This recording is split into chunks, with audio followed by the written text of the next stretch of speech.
नमस्कार, हर खबर देख रहे हैं आप और मैं हूं आपके साथ गौरव राजेंद्र।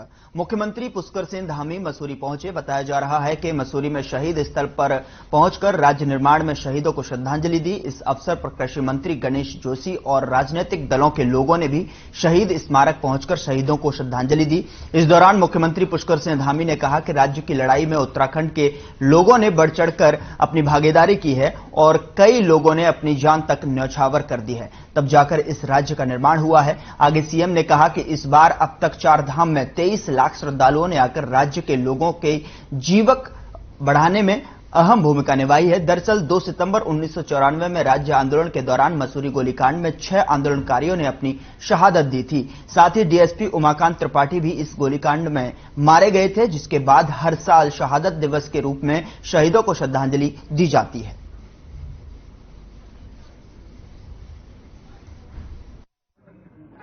हम लोग द्वारा उसका जो पुनरुद्धार होगा, उत्तराखंड का दशक होगा। और इस बार जो हमारी यात्रा चली है, इस बार की यात्रा में जहां 6 मई को केदार बाबा के कपाट खुले थे, 8 तारीख को बद्रीनाथ जी के कपाट खुले थे, अभी तक चारों धाम और पूरी यात्रा में 30 लाख से भी ज्यादा श्रद्धालुओं ने अभी तक दर्शन कर लिए, जो अपने आप में एक रिकॉर्ड है। अभी यात्रा सीजन बचा हुआ है, सितंबर माह में, अक्टूबर माह में और फिर कुछ नवंबर माह में, तभी यात्रा चलनी है। सारे रिकॉर्ड ध्वस्त हो रहे हैं, सारे रिकॉर्ड टूट रहे हैं। मैं पिछले दिनों किसी कार्यक्रम में मसूरी आया था, तो मसूरी में भी मैंने देखा, वैसे तो मसूरी में हर साल ही ऐसा होता है, इतने पर्यटक आते हैं, इतनी बड़ी संख्या में आते हैं कि हमको यहां पर निकलना भी भारी पड़ जाता है। प्रशासन के लिए, शासन के लिए, सब लोगों के लिए एक चुनौती होती है। लेकिन इस साल वह भी रिकॉर्ड यहां का भी टूटा है। जगह नहीं थी, और जो यात्रा हमारी 2 साल चल नहीं पाई, 2 साल यात्रा न चल पाने के कारण से इस बार पूरा दबाव हमारे ऊपर यात्रा का भी था। उसको भी व्यवस्थित किया गया, धीरे धीरे चलाया गया। मैं आपको बताऊं कि केदारनाथ में जहां की अधिकतम क्षमता एक रात में रहने वालों की मात्र 15,000 है, और जिस दिन कपाट खुल रहे थे, कपाट खुलने वाले दिन 25,000 से भी ज्यादा लोग वहां पहुंचे। सब प्रशासन के, हम लोगों के बिल्कुल हाथ पांव सबके फूल गए कि कैसे व्यवस्थित होगा। किसी तरीके से व्यवस्थित किया गया। मसूरी भी ठंडा रहता है, लेकिन वहां तो माइनस में तापमान रहता है कि कहीं कोई घटना न घटित हो जाए। लेकिन बाबा केदार की कृपा से ठीक प्रकार से वो व्यवस्थित हो गई, और उसका वो रात भी निकल गई और पूरा सीजन भी निकल गया। अभी कांवड़ यात्रा हुई थी कुछ दिनों पहले, कांवड़ यात्रा में भी इस बार सारे रिकॉर्ड ध्वस्त हो गए। कांवड़ियों ने इस बार उत्तराखंड से हमारी मां गंगा का जल लेकर अपने अपने स्थानों पर गए, जो अपने आप में एक रिकॉर्ड है। और अच्छी बात ये थी कि इस बार हमने कहा कि सरकार की तरफ से जहां आने वाले श्रद्धालु हैं, पर्यटक हैं, हम लोग उनको अतिथि देवो भव की तर्ज पर, कि वो हमारे अतिथि है। जहां वो हमारे यहाँ पर पर्यटन को बढ़ाने का काम करते हैं, आजीविका को बढ़ाने का काम करते हैं, लोगों के रोजगार को बढ़ाने का काम करते हैं, वहीं जो शिव भक्त कांवड़िए है, वो कहीं न कहीं भगवान के एक गण के रूप में हमारे यहाँ पर आते हैं। तो हमने पहली बार व्यवस्था करी इस बार। मुझे पहले का फीडबैक बताया गया कि किसी भी यात्रा में सरकार के द्वारा कांवड़ यात्रा के लिए कोई बजट नहीं दिया जाता है। रतौड़ी साहब, कुंभ यात्रा होती है तो कुंभ यात्रा में कई सैकड़ों करोड़ का यात्रा वो चला जाता है बजट कुंभ करवाने के लिए। तो मैंने वहां जाकर बैठक ली पहली बार हरिद्वार में। मैंने पूछा कि कुंभ में कितना बजट आता है। बोले साहब, हर बार का बजट अलग अलग है, लेकिन सैकड़ों करोड़ से कम कभी नहीं होता है। तो मैंने कहा कितने लोग आए थे पिछली बार कुंभ में? तो बोले लाखों में थे। तो मैंने कहा कुंभ में लाखों में लोग आए और आपने सैकड़ों करोड़ बजट लगा दिया। कावड़ में कितने लोग आने वाले हैं? तो उन्होंने कहा कावड़ में करोड़ों तो संख्या जाने ही वाली है, 3 करोड़ 4 करोड़ के लगभग अनुमान लगाया। तो मैंने कहा जब 4 करोड़ लोग आएंगे तो आप बजट की व्यवस्था नहीं करेंगे तो कैसे उनके लिए इंतजाम होगा, कैसे पानी पीने का इंतजाम होगा, कैसे लाइट का इंतजाम होगा, कैसे शौचालय का स्थान होगा, कैसे अस्पतालों के लिए जो है अलग से व्यवस्था होगी, गाड़ियों की व्यवस्था होगी। तो इस बार पहली बार ऐसा हुआ कि हमने कावड़ यात्रा के लिए भी उत्तराखंड सरकार की तरफ से वहां पर बजट आवंटित किया और मैंने स्वयं जाकर वहां कर शिव भक्त जो हमारे कावड़िया आए उन सबका मैंने अभिनंदन किया। उत्तराखंड की देवतुल्य जनता की तरफ से स्वागत किया, उनका अभिनंदन किया। उसका असर यह हुआ कि हर बार कावड़ यात्रा में कहीं ऊंच नीच होती थी, कहीं आपस में लड़ाई भी हो जाती थी, कहीं प्रशासन के साथ टकराव भी हो जाता था। अवसर प्रदान हुआ और इस श्रद्धांजलि सभा में उपस्थित बड़ी संख्या में आए हुए मेरे सभी बड़े बुजुर्ग, सभी उपस्थित माताएं बहनें, मेरे नौजवान साथियों और हमारे पत्रकार मित्रों, छायाकार बंधुओं, मैं सबसे पहले तो आज मसूरी गोलीकांड के सभी अमर शहीदों को अपनी श्रद्धांजलि देता हूं। इस गोलीकांड के अमर शहीद स्वर्गीय बेलमती चौहान, स्वर्गीय धनसा धनई, स्वर्गीय बलबीर सिंह, स्वर्गीय धनपत सिंह, स्वर्गीय मदन मोहन मंगई एवं श्री राय सिंह बंगारी जी की शहादत इस राज्य के लिए हमेशा जो उन्होंने अपने प्राणों का बलिदान दिया, अपनी जिंदगानी लगाई, अपनी जवानी लगाई, हमेशा वो अमर रहेंगे। और आज हम उत्तराखंड राज्य में, जैसा गणेश जोशी जी बता रहे थे, अगर हम उत्तराखंड राज्य को प्राप्त किया है, उत्तराखंड राज्य में हम अपने हिसाब से नीतियों को बना रहे हैं, कार्यक्रमों को बना रहे हैं, तो उसके पीछे हमारे इन आंदोलनकारियों की शहादत है, इन वीर शहीदों की वो बलिदान है जिसके कारण से हम सभी को ये राज्य प्राप्त हुआ। और उनके बहुत सारे सपने थे। उन्होंने उस समय जब बिना किसी भय के, बिना किसी लोभ के, बिना किसी लालच के सीधे वो आगे बढ़े और उन्होंने सीधे सीधे अपने सीने पर भी गोली खाने का काम किया। कल हम लोग, आदरणीय काशी सिंह हरी जी बैठे हुए, कल हम लोग खटीमा में थे और मुझे याद है 1994 की वो घटना, 1 सितंबर 1994 कि उस दिन खटीमा में कैसा माहौल, हजारों हजार लोग उत्तराखंड राज्य की प्राप्ति के लिए सड़कों पर थे और उन निहत्थे आंदोलनकारियों पर किस प्रकार से बर्बरतापूर्वक पहले लाठीचार्ज हुआ, फिर गोली चलाई गई। 7 लोगों ने उस दिन वहां पर उनकी शहादत हुई। कितने लोग घायल हो गए, कितने लोगों को जेलों में भेज दिया गया, जहां गणेश जोशी जी और रविंदर जुगरान जी भी रहकर आए। फतेहगढ़ की जेल, कौन सी जेल में थे? बरेली सेंट्रल जेल में थे। तो वहां के सारे लोगों को फतेहगढ़ जेल भेज दिया गया। हम उसको याद करते हैं। तो उधर प्रदेश में भर्ती घोटाले को लेकर लगातार आंदोलन जारी है। कांग्रेस विधायक राजेंद्र भंडारी ने राजधानी देहरादून में विधानसभा गेट के सामने सैकड़ों कार्यकर्ताओं के साथ धरना दिया। राजेंद्र भंडारी ने कहा कि गंभीर आरोप भी लगाए सरकार पर और मांग की कि 2002 से जितनी भी नियुक्तियां हुई हैं उन सब की जांच की जाए। अगर नियुक्तियां रिश्तेदारों और पहचान वालों की होगी तो सरकार सारे आयोगों को भंग कर दे। जबकि इस मामले में बार बार मुख्यमंत्री धामी ये बयान दे रहे हैं कि किसी भी दोषी को छोड़ा नहीं जाएगा। वहीं इस धरना प्रदर्शन को कांग्रेस के वरिष्ठ नेताओं ने समर्थन दिया।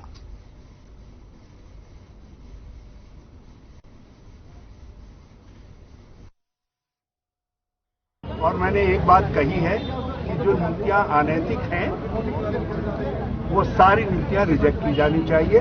और इस समय बॉल जो है श्री धामी जी के और माननीय अध्यक्ष विधानसभा के कोर्ट में है और वो जो निर्णय करेंगे उस निर्णय को का हम स्वागत करेंगे।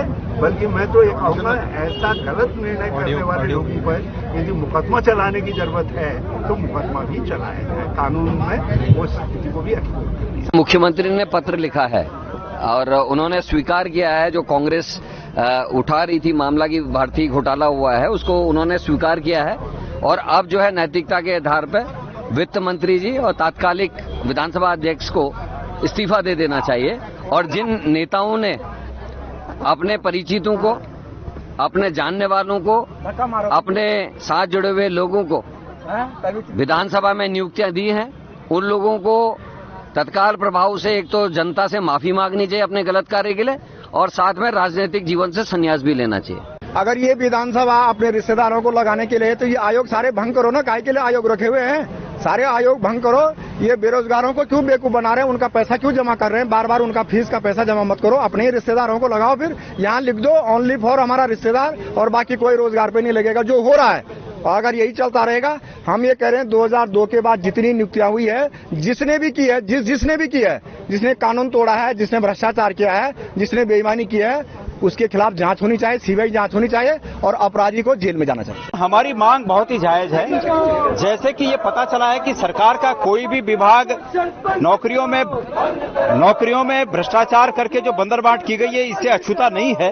जब ये पता चला तो हमारी समग्र रूप में ये मांग है मुख्यमंत्री जी से कि सभी विभागों के जो तथाकथित रूप से नौकरियों में भ्रष्टाचार हुआ है, घोटाले हुए हैं, उनकी जांच सीबीआई से कराई जाए। मुख्यमंत्री जी पिक एंड चूज नहीं चलेगा। ये नहीं चलेगा कि आपने कुछ विभागों की जांच की, खानापूर्ति की और कुछ विभागों को, कुछ मंत्रियों को आप जो है फ्री हैंड दे रहे हैं। उत्तराखंड में यूकेएस एसएससी विधानसभा सचिवालय में बैकडोर से हुई नियुक्ति समेत अन्य सरकारी भर्तियों में धांधली और गड़बड़ी के बाद बवाल मचा हुआ है। विपक्ष लगातार मामले को लेकर सरकार पर हमलावर है, लेकिन सरकार इसमें बैकफुट पर नजर आ रही है। इसी कड़ी में अल्मोड़ा में अखिल भारतीय विद्या परिषद ने मामले में प्रदेश सरकार का पुतला फूका और इस दौरान एबीवीपी कार्यकर्ता यूकेएस एसएससी विधानसभा भर्ती समेत सभी भर्तियों की सीबीआई जांच कराने की मांग की है। साथ ही कार्यकर्ताओं ने मांग पूरी नहीं होने पर उग्र आंदोलन की चेतावनी दी है।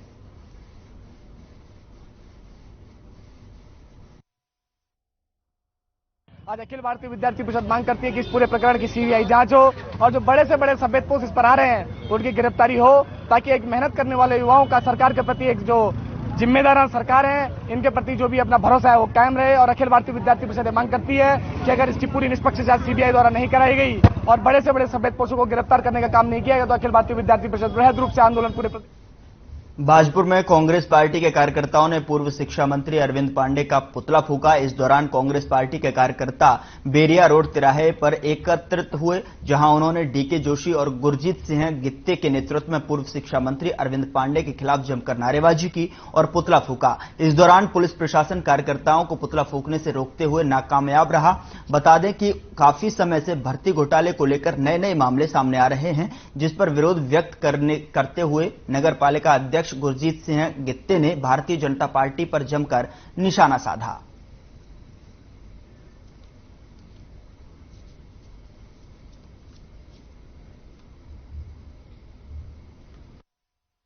जो फर्जी नियुक्तियों का मामला जो अरविंद पांडे जी के रिश्तेदार शिक्षा विभाग में उनकी ज्वाइनिंग हो रखी है और कुछ लोग जो संज्ञान में आया है सोशल मीडिया पे कि बिहार से अपने रिश्तेदारों को बुलाकर यहाँ नियुक्ति दी गई है और बैकडोर से जो है अपने रिश्तेदारों की नियुक्ति करी है। उसके विरोध में आज कांग्रेस पार्टी के द्वारा जो है चौराहे पे पुतला फूका गया है और हम मांग करते हैं कि इसकी जो है न्याय। खबर ऋषिकेश से है, जहां विधानसभा भर्ती घोटाले के मामले में जन एकता पार्टी के नेता कनक धनाई सहित कई लोग वित्त मंत्री प्रेमचंद अग्रवाल के निजी आवास का घेराव करने पहुंचे। वहीं पुलिस ने कनक धनाई सहित 8 लोगों को गिरफ्तार कर लिया है। हालांकि ये गिरफ्तारी तब हुई जब पार्टी के कार्यकर्ता कैबिनेट मंत्री के निजी निवास से महज 10 कदम की दूरी पर पुलिस को चकमा देकर पहुंच गए। पुलिस ने जबरदस्ती कार्यकर्ताओं को गिरफ्तार कर आईडीपीएल चौकी पहुंचाया। इस दौरान कार्यकर्ताओं की पुलिस के साथ नोकझोंक होती हुई दिखाई दी।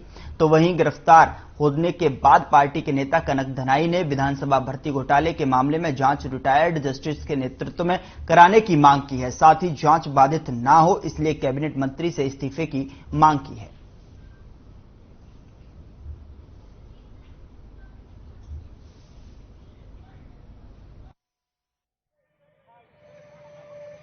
निजी आवास को घेराव नहीं किया जा सकता और ये उसके लिए करने जा रहे थे। तो इनको वहां जाते समय रास्ते में पुलिस ने रोक लिया, पकड़ लिया। जब इनके द्वारा बदतमीजी की गई तो इनको अरेस्ट किया गया 151 में और इनको रिमांड के लिए भेजा जा रहा है। कितने लोग अरेस्ट हुए सर? ये टोटल 8 लोग। सर आवास तक पहुंच गए थे ये लोग या नहीं? आवास तक पहुंचने का प्रयास था, पहुंचे। ये विधानसभा अध्यक्ष जी द्वारा जो 75 नियुक्तियां हुई थी उसके विरोध में हमने आज यहाँ पे धरना करना चाहा। उसी के विरोध में पुलिस के द्वारा ये कार्रवाई की गई। निजी आवास घेराव करने जा रहे थे आप लोग? जी, निजी आवास करने गए, निजी आवास घेराव करने जा रहे थे? नहीं, मंत्री जी निजी आवास में ही रहते हैं और विधानसभा से बाहर जो शासकीय और राजधानी में मिलता है, राजधानी दूर है और वो हमारे विधायक भी हैं, तो हम एज अ विधायक उनका घेराव करने गए थे, जो कि कहीं ना कहीं लोकतांत्रिक है और मर्यादित रूप में हम उनका घेराव और एकदम गांधीयन स्टाइल में हम लोग घेराव करना कर रहे हैं। प्रदेश भर में भर्ती घोटाले को लेकर बेरोजगार संगठन उच्च स्तरीय जांच की मांग करते हुए नजर आ रहे हैं। बताया जा रहा है कि खटीमा में भी छात्र छात्राओं ने बीजेपी सरकार में चल रही भर्ती घोटाले को लेकर आक्रोश व्यक्त किया है। साथ ही मुख्यमंत्री के समक्ष जांच को लेकर ज्ञापन सौंपा।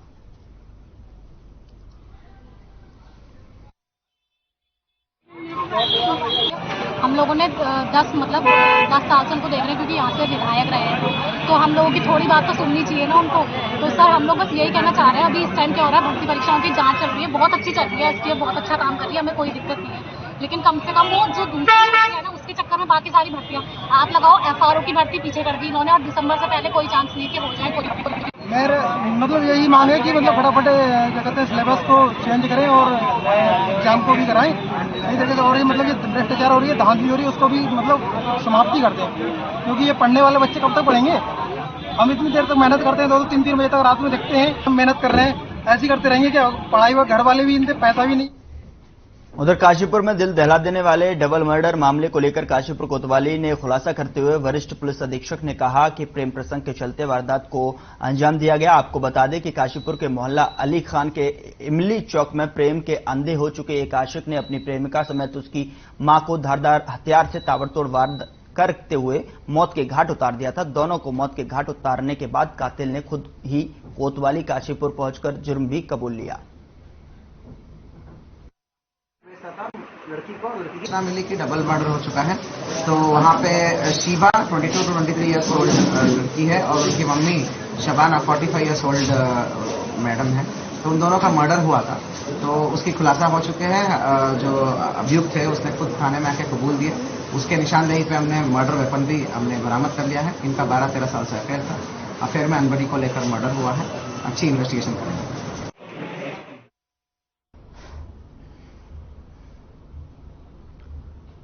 अगली खबर का रुख करते हैं। अल्मोड़ा के भिकिया सेंट क्षेत्र में एक बड़ी वारदात सामने आई है, जहां प्रेम प्रसंग में युवती के परिवार वालों ने युवक की हत्या कर दी। बताया जा रहा है कि युवक ने युवती से शादी की थी और परिवार इस बात को लेकर ज्यादा नाराज था कि युवक दलित था। अब इस मामले में उत्तराखंड परिवर्तन पार्टी के केंद्रीय अध्यक्ष पीसी तिवारी ने एक बड़े आंदोलन की बात कही है। उन्होंने मृतक के परिवार को 1 करोड़ मुआवजा और उसकी बहन को सरकारी नौकरी देने की मांग की है। एक चीज का पता रखें तो आपको यहां क्यों नहीं पता चला? जगदीश जैसे नौजवान जो मेहनत मजदूरी करके अपने समाज को बदलने का काम करते हैं, उनके साथ अगर इस तरह की घटनाएं हों, उनके साथ ये बात हो और उनको ये भी नहीं रहा कि भाई ये सामाजिक कार्यकर्ता है, इसके बारे में कुछ न कुछ लोग दुनिया में, देश में, समाज में सोचेंगे, ये भी नहीं लगा, तो अब बाकी की जिम्मेदारी है।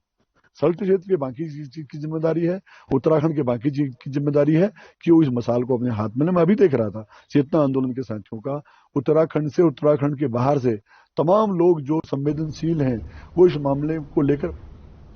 हरिद्वार में धर्म संसद में हेट स्पीच मामले में अब वसीम रिजवी उर्फ जितेंद्र नारायण त्यागी के समर्थन में अखाड़ा परिषद खुलकर सामने आ गया है। संतों के सर्वोच्च संस्था अखाड़ा परिषद अब वसीम रिजवी को दोष मुक्त कराने के लिए कानूनी लड़ाई लड़ेगी। शुक्रवार को वसीम रिजवी ने सरेंडर करने से पहले अखाड़ा परिषद अध्यक्ष महंत रविंद्र पुरी से मुलाकात की। खराब स्वास्थ्य के आधार पर हरिद्वार जेल में बंद वसीम रिजवी को जमानत मिली थी। 29 अगस्त को सुप्रीम कोर्ट ने उनकी अंतरिम याचिका खारिज करते हुए 2 सितंबर तक सरेंडर के आदेश दिए थे, जिसके बाद वसीम रिजवी हरिद्वार कोर्ट पहुंचे। इससे पहले उन्होंने निरंजनी अखाड़े में संतों से वार्ता की। मीडिया से बात करते हुए उन्होंने कहा कि वे साजिश के शिकार हुए हैं।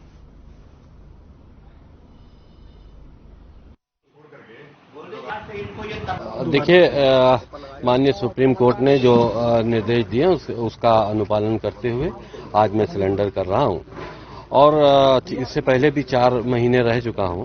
और देखिए, हम जब से सनातनी धर्म हमने इख्तियार किया है और हम ये समझते हैं सनातनी, हमने बहुत से ऐसी उदाहरण हम आपको दे सकते हैं कि जिन्होंने कोई अपराध नहीं किया उसके बाद उन्होंने उसका पश्चाताप किया। में बहुत पीड़ा हो रही है, बहुत दुख हो रहा है, आंखों से आंसू छलक रहे हैं कि हम खुद इनको आज इनके साथ कोर्ट जा रहे हैं। परंतु हमने ये कल रात को मीटिंग की है, हमारी परिषद ने मीटिंग की है, हमारे जितने भी संत महात्मा, हमारे यहाँ के समाज के व्यक्ति, सब ने ये किया है कि इनका साथ दिया जाएगा और कानूनी लड़ाई जो होगी वो लड़ी जाएगी। क्योंकि कहीं लोगों ने इनको कहा कि भाई आपने सनातनी बन के आपको क्या मिला, ये सब चीजें हम सब हिंदुओं को देखेंगे। उधर तराई केंद्रीय वन प्रभाग में इन दिनों जंगली जानवरों का आतंक मचा हुआ है। बताया जा रहा है कि एक हाथी जंगल से निकलकर एक निजी स्कूल के पास पहुंच गया, जहां गुस्से में हाथी ने स्कूल का दरवाजा तोड़ दिया और स्कूल के अंदर काफी देर तक घूमता रहा। बता दें कि पूरी घटना वहां लगे सीसीटीवी में कैद हो गई, जिसके बाद इस पूरी घटना में डीएफओ वैभव कुमार ने कहा कि हाथी के स्कूल में घुसने की सूचना मिली है। रेंजर से मामले में उचित कार्रवाई करने को कहा गया है। साथ ही वन कर्मियों को गश्त बढ़ाने के निर्देश भी दिए गए हैं। फिलहाल ताजा मामला हल्द्वानी के रामपुर रोड जीतपुर नेगी गांव का है।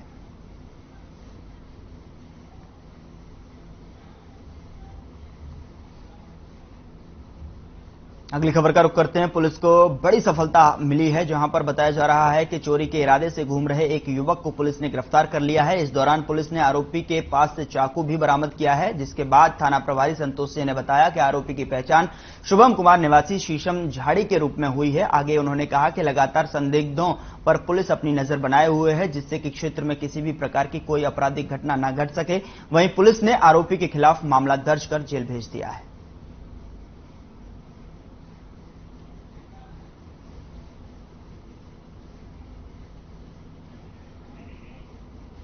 उधर प्रदेश के प्रतिष्ठित मां नंदा देवी महोत्सव की तैयारियां शुरू हो गई हैं। केंद्रीय रक्षा और पर्यटन राज्य मंत्री अजय भट्ट ने विधायक सरिता आर्य और सुमित हृदयेश की उपस्थिति में दीप प्रज्वलित कर कुलदीप वृक्ष लेने जाने वाली टीम को रवाना किया। आपको बता दें कि कुलदली वृक्ष से मां नंदा की मूर्ति का निर्माण किया जाता है। टीम को धूमधाम से भजन कीर्तन और पूजा अर्चना के साथ विदा किया गया। राम सेवक सभा के महासचिव जगदीश बवाड़ी ने मांग की है कि लोगों की अगर आस्था वाले इस राजकीय मेले को राष्ट्रीय मेला घोषित किया जाए।